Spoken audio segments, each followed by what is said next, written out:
Buongiorno cari amici e benvenuti anche oggi nel canale del Marietto Veneziano. Oggi vi voglio raccontare la volta che sono andato in banca e mi hanno spiegato alcune cosine di radioestesia e di radionica. Ebbene, e qui siamo nell'anno 2000. Siamo nell'anno 2000 e il vostro Marietto Veneziano insegnava informatica.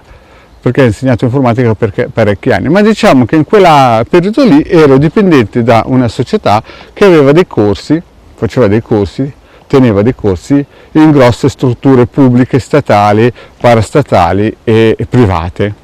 E nel ritaglio di tempo il vostro Marietto Veneziano cosa faceva? Contattava strutture grosse, multinazionali, assicurazioni, banche, per poter andare a proporre i nostri bellissimi corsi. Chiaramente perché insegnavo io. Quindi chiaramente il vostro Marietto cosa fa? Prende contatto con la seconda banca più grossa del mondo, no? Almeno penso, no? E si precipita dalla responsabile dell'acquisizione personale e formatrice. Cioè praticamente questa signora era la responsabile del personale ed era anche la responsabile che acquisiva i corsi sia di lingue che di informatica per la banca. Praticamente era il responsabile del personale, punto. Anche il Marietto entra, bisogna dire anche una cosa, quel periodo lì il Marietto era su 110 kg, quindi era proprio un peso massimo, era un tipo di peso, era un insegnante di peso, perché infatti in classe il mio datore di lavoro voleva un insegnante di peso, io l'avevo preso letteralmente ed ero salito di peso a 110 kg. Insomma, arrivo in questa benedetta banca, faccio praticamente 40 minuti di anticamera e alla fine la signora mi fa entrare. Devo dire una cosa, io pensavo che era un uomo, ma quando ho visto la signora subito sull'attenti, il vostro Marietto sempre che segue il vento, soprattutto perché chiaramente questa signora qui ci avrebbe potuto dare dei bei corsetti, cioè dare, nel senso acquisire dei bei corsetti da noi. E quindi cosa è successo? È successo che sono entrato in questo ufficio e questa signora molto gentilmente si è messa a parlare con me. Poi a un certo punto, mentre parlavamo, tira fuori un grafico. Io chiaramente la guardo e pensavo che fosse un grafico bancario, e invece era un circuito, era un quadrante radioestesico per i Bovis. Ma in quel momento lì, cioè sto parlando tra il 2000 e il 2003, anno più, anno meno, il vostro Marietto aveva un po' dimenticato le basi, diciamo così, no? E l'ho guardata, però visto che si trattava di vendere corsi, il vostro Marietto subito si è codato e ha detto, ha fatto finta di essere interessato. E la signora mi dice, la posso misurare? Il vostro Marietto subito sull'attenti, subito come una bella bandiera, la guarda e dice, beh sì, non c'è nessun tipo di problema. Anche la signora tira fuori qualcosa che sembrava un filtro per te, in realtà non era altro che un pendolino, ma io in quel momento lì non è che avessi ancora bene la memoria accesa della mia infanzia, e quindi pensai, ma cosa vorrà farsi un tè e poi vorrà misurare qualche grafico della banca. E invece questa signora ha incominciato a misurarmi, mi guarda e dice, ma tu sei un 16.000, sei proprio così. Al che io pensavo che era una cosa brutta, no? E mi chiede, vuoi misurarti te? E io dico, ma scusi, che cos'è questa cosa? E lei mi spiega che cos'è. Io chiaramente subito, come una bandiera, mi sono codato dietro, facendo finta che mi interessasse la cosa, no? Però chiaramente voi sapete che il vostro Marietto Veneziano è cristiano evangelico e quindi mi sono messo in difesa.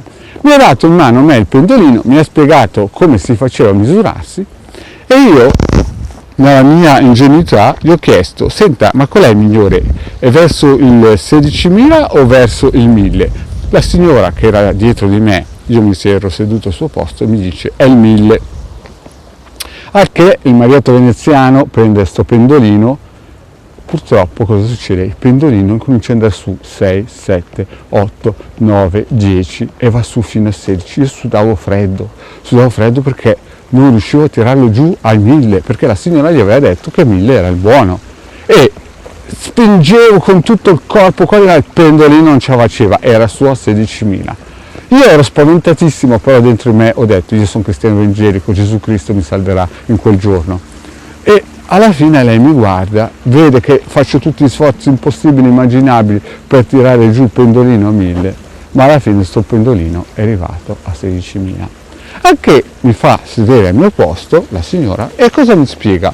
Mi spiega che questi sono i Bovis e che nelle banche, nella sua banca, generalmente le persone che loro assumono vogliono che sia almeno 8-9 mila Bovis. Sopra i 9.000 Bovis non gli interessa, sotto i 9.000 Bovis non gli interessa. Mi diceva che quando gli arriva un curriculum vita con 6.500 Bovis lo gestiscono, non lo aprono nemmeno. A che il vostro Marietto ha cominciato a pensare che questa qui stesse dando i numeri, nel senso proprio la parola, però non poteva dirglielo perché c'era in ballo dei corsi di informatica e quindi si accodava e faceva finta di essere interessato.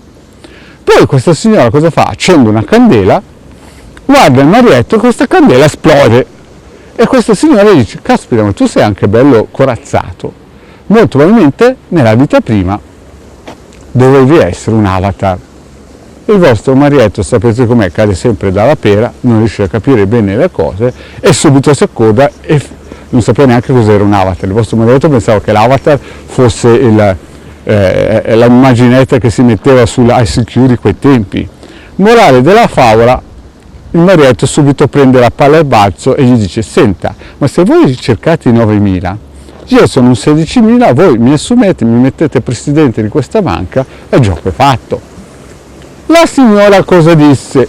Per me ti assumerei subito, immediatamente, però per gli altri, quelli che sono sopra di me, tu non vai bene, perché tu quando vedi come va la banca qui dentro, dopo 2 mesi tu fai licenziare tutti, tu ci licenzieresti tutti 60.000, perché sei diverso da noi. Quindi, caro mio, per me vai benissimo, ma per gli altri no. E quindi il vostro Marietto, morale della favola, ci rimase male. Ma cosa successe? Successe che poi questa signora parlò del mio direttore e mi disse: vedi, il tuo direttore è un 6.500 Bovis e i 6.500 Bovis sono delle cioccolate. La dico così in modo elegante per non spiegare bene cosa mi aveva detto. Quindi, cari miei, anche oggi il vostro Marietto vi ha raccontato questa pillola sempre di fantasia. Mi raccomando, non credete mai alle cose che vi dice il Marietto, non andate a dirle in giro, perché poi dicono che il Marietto dice certe cose che poi non è vero, sono un racconto di fantasia per allungare la storia, per allungare la storia dei circuiti Bovis. Quindi, cari amici, il vostro Marietto vi chiede, se non l'avete ancora fatto, di dargli un segno di amicizia scrivendo del gruppo anche di Hildegard e anche del vostro Marietto veneziano, di venirci a seguire sui social, Facebook, Twitter e quant'altro, e se avete bisogno di una consulenza professionale vedete qui sotto il numero e alla fine del video. Grazie cari amici e alla prossima racconto del vostro Marietto veneziano. Ciao!